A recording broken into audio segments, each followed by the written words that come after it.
Komisi Pemilihan Umum Republik Indonesia belum lagi bertemu DPR untuk membahas pemilu nasional dan lokal yang akan dipisah. Ditemui usai diskusi di kawasan Jakarta Pusat, anggota KPU RI, Betty Epsilon Idrus, mengatakan pertemuan terakhir mereka hanya membahas PSU di 3 wilayah.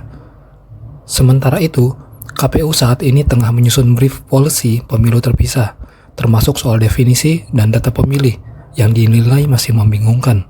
Rencana revisi Undang-Undang Pemilu ini merupakan tindak lanjut putusan Mahkamah Konstitusi yang memerintahkan pemilu nasional dan daerah digelar terpisah mulai 2029.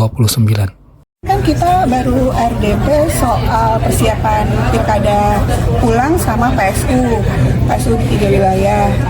Kami belum dipanggil lagi untuk bahas tentang undang-undang, tapi dari sisi internal KPU kami sedang menyusun kayak brief policy lah ya, terkait dengan dari sisi penyelenggara itu kira-kira apa yang menjadi pengalaman untuk dapat kita sampaikan menjadi perbaikan.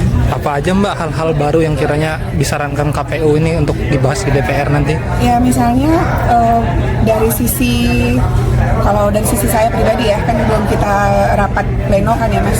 Jadi dari saya pribadi soal misalnya data pemilih, pendataan pemilih, definisi pemilih antara pilkada dan pemilu berbeda. Lalu kemudian penamaannya juga berbeda.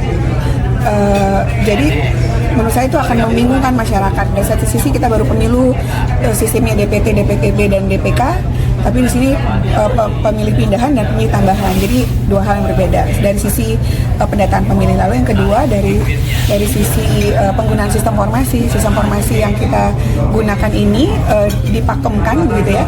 Apakah jadi alat bantu atau dia jadi alat utama lah ya dalam penentu hasil, misalnya Sirekap atau Silon, Sipol. Sebenarnya semua sudah dapat menikmati Go Green last paper ini ya untuk pencalonan, untuk pendaftaran sebagai partai peserta pemilu. Jadi dari sisi dari sisi divisi saya mungkin 2 dari beberapa aspek yang mungkin saya bisa sampaikan nanti. Download Tribun X sekarang, menghadirkan lokal menjadi Indonesia.